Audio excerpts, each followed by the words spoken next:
You ever have a dream so vivid that when it finally comes true, you almost don't trust it? That was me the day I moved into Maplewood Ridge, a quiet suburban neighborhood outside Dallas. After years of scrimping and saving, my wife and I finally bought our first real house, a cozy 3-bedroom with a wraparound porch, perfect for family gatherings. The backyard had an oak tree that shaded half the lot, and the front yard practically begged for holiday decorations. I've always loved decorating for Christmas. Nothing over the top, just warm lights across the roofline, a few glowing reindeer in the yard, and a big wreath on the front door. My kids grew up helping me untangle strands of lights, laughing when half of them didn't work until we replaced a single bulb. Christmas wasn't just about lights for me, it was about memory, tradition, and giving the neighborhood some joy. The first holiday season in Maplewood Ridge, I set everything up the weekend after Thanksgiving. My neighbors smiled. Some even stopped by to compliment how cheerful it looked. But not everyone was smiling. 3 days after the lights went up, a letter slid under my door. The letterhead read, Maplewood Ridge HOA. It said I was in violation of seasonal decoration guidelines for excessive holiday lighting. At the bottom, it demanded immediate removal of all decor or face a fine of $75 per day. I thought it had to be a mistake. I mean, the guy across the street had a 10-foot inflatable Santa on his lawn, and 2 doors down, someone had strung lights across every bush and tree. Why me? That's when I met her Patricia, but everyone called her Karen.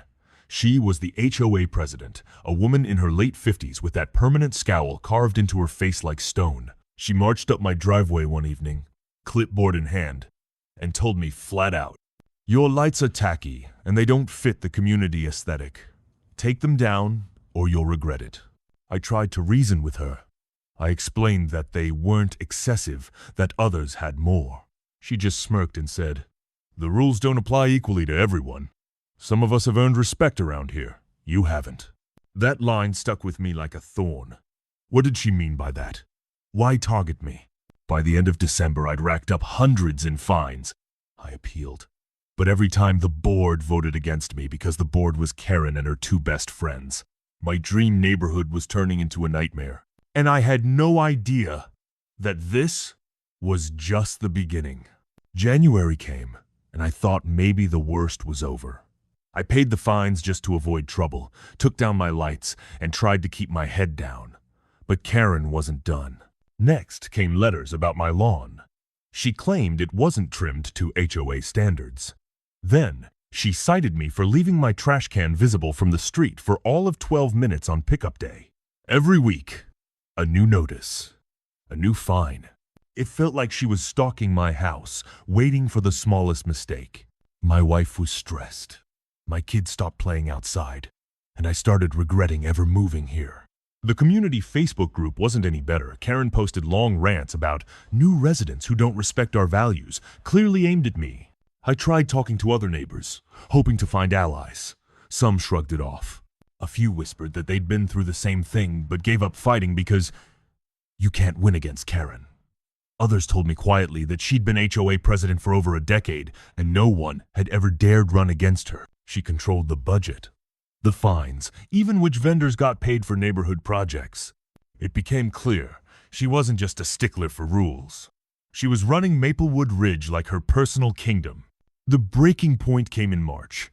I put up a small flag in my front yard, a US flag, nothing political, just patriotic. Within 2 days, I got another violation notice claiming my flagpole wasn't an approved structure. The fine? $100 a day. Until I removed it. That was it. She wasn't just nitpicking, she was targeting me, plain and simple. I lay awake that night, furious. Why me? What gave her the right to dictate every detail of how we lived? But more than anger, I felt something else creeping in. Determination. Karen had pushed me too far. I decided then and there I wasn't going to roll over. If she wanted a fight, she was about to get one. The only question was, how do you fight an HOA tyrant without losing everything? I started researching. Late nights on my laptop, scrolling through forums, reading horror stories about HOA abuse. But I also found something else. Stories of homeowners fighting back and winning. The first thing I learned was that HOA boards have to keep records, budgets, meeting minutes, financial reports, and by law, homeowners have the right to request those documents. That gave me an idea. I filed a formal request for the HOA's financial records. Karen stalled, saying they weren't ready for public review. When I pushed harder, she finally sent me a few pages sloppy, incomplete, with big chunks missing. That only made me more suspicious. I kept digging. Over coffee one morning, an older neighbor named Jim quietly pulled me aside. He'd lived in Maplewood Ridge for 20 years. "You're not crazy," he said. "Karen's been skimming from the HOA for years. She hires her cousin's landscaping company, charges us double, and pockets the difference. But no one wants to cross her. She'll make your life hell." Hearing that lit a fire under me. It wasn't just about my holiday lights anymore. This woman was exploiting the whole neighborhood. I started talking to more neighbors, carefully, quietly, and I learned something shocking. Karen herself hadn't paid her HOA dues in over a year. Apparently, she claimed she was exempt because of all the volunteer hours she put in as president. But that wasn't how it worked. Dues were dues. And without them, she was just as liable as the rest of us. That was my first real weapon. If I could prove it, I could take her down. But I couldn't do it alone.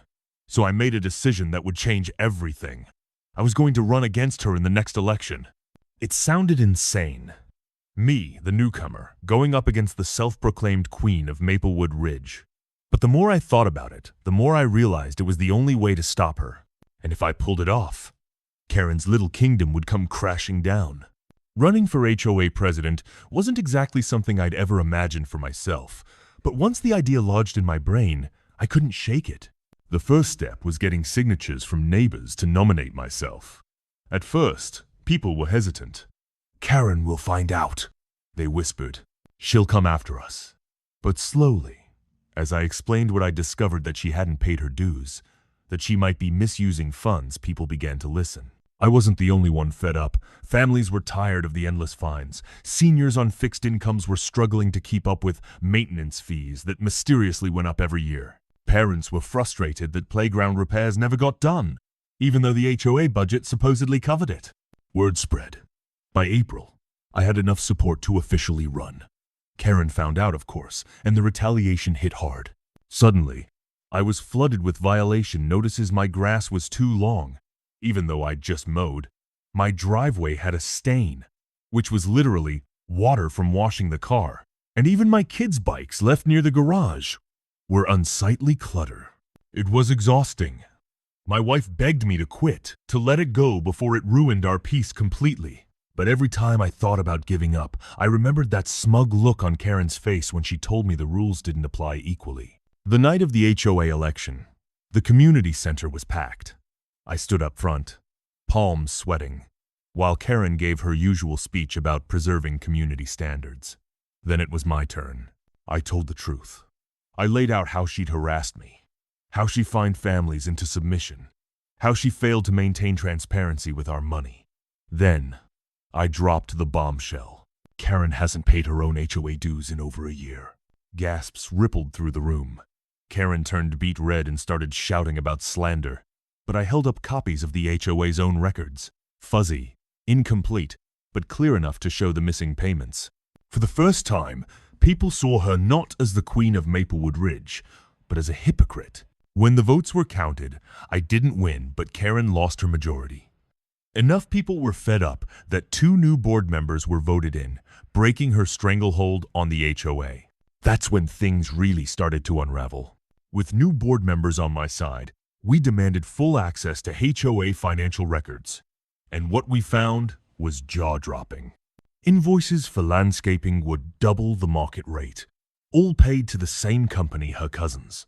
Thousands of dollars labeled administrative expenses, with no receipts. And of course, Karen's unpaid dues, quietly written off as credits. We called an emergency meeting and presented the evidence. Neighbors who had once been scared of her were now furious. People demanded answers, shouting over each other. Karen tried to brush it off, saying she'd been too busy with community service to bother with technicalities. But no one was buying it anymore. The board voted to hire an independent auditor. Karen fought tooth and nail, but with her majority gone, she was powerless. The auditor confirmed everything: mismanagement, misuse of funds, unpaid dues. The final straw came when the HOA's attorney sent her a notice. Pay your dues immediately, or face a lien on your property. Karen screamed, threatened to sue everyone, even called the police at one point claiming harassment. But the law was clear.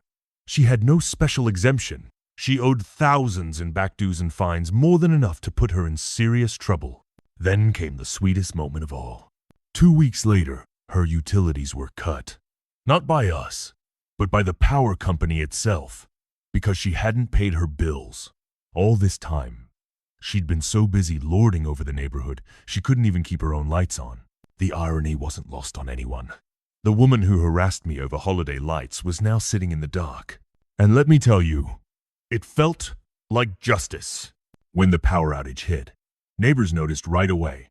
The once pristine, always lit house on the corner was now dark and quiet. Karen tried to spin it, telling people it was maintenance or renovations. But word spread fast about the truth. People who'd been afraid of her now laughed behind her back. The same woman who fined me for lights was now living without electricity because she couldn't or wouldn't pay her bills. Meanwhile, the HOA board moved to formally remove her as president. The vote passed overwhelmingly. For the first time in more than a decade, Karen was stripped of power. I thought she'd take it gracefully, maybe even move away. But of course, Karen wasn't the type to bow out quietly. She tried to rally her loyalists, sending nasty letters and even standing in front of the community center with a megaphone one Saturday. But it was too late. Her credibility was gone. The more she shouted, the more pathetic she looked. For me personally, the sweetest revenge wasn't the public humiliation, it was the peace that followed. No more surprise violation letters. No more being stalked by clipboard patrols. My kids could ride their bikes again. My wife could plant flowers without fear of a fine. And when the next holiday season came around, you better believe I went all out. Lights on every edge of the roof, glowing deer in the yard, and even a giant inflatable Santa waving from the porch. This time, instead of letters or fines, I got applause. Neighbors walked by, smiling, thanking me for bringing the spirit back. For the first time, Maplewood Ridge felt like a community instead of a kingdom. And Karen? She kept to herself. But her story wasn't over just yet. Even after losing her presidency, Karen still lived among us, and she still hadn't paid her dues. The HOA filed a lien on her property, and when she failed to resolve it, foreclosure proceedings began. She tried everything to stop it: lawsuits, complaints, even contacting local news to paint herself as a victim. But the evidence was overwhelming. She hadn't just harassed me, she defrauded the entire neighborhood. When the sheriff finally posted the foreclosure notice on her front door, it was like the end of a long, painful chapter. I stood across the street and watched as the movers eventually came. For years, she'd wielded fear like a weapon. Now she was packing boxes under the judgment of the very community she once ruled. Neighbors who had once bowed to her now shook their heads in disbelief. Some even cheered quietly. I didn't celebrate, though. Watching her go, I just felt relief. Karen was gone. Maplewood Ridge was free. It's funny how something as simple as holiday lights could spark such a war. But looking back, it was never about the lights. It was about control. Karen thrived on fear, on making people feel small so she could feel powerful. But power built on intimidation never lasts. The sweetest victory wasn't seeing her power cut or her house foreclosed. It was seeing neighbors come together, finally standing up for themselves. For the first time in years, Maplewood Ridge wasn't ruled by fear. It was a real community again. And me? Every December, I hang those same lights brighter than ever. Not just for my family, but for the neighbors who once felt powerless. They're a reminder that no matter how dark things get, there's always a way to fight back. And sometimes, justice really does sparkle. So if you ever find yourself in a neighborhood ruled by a Karen, remember this: bullies only win if you let them. And sometimes, the best revenge is as simple as leaving your lights on.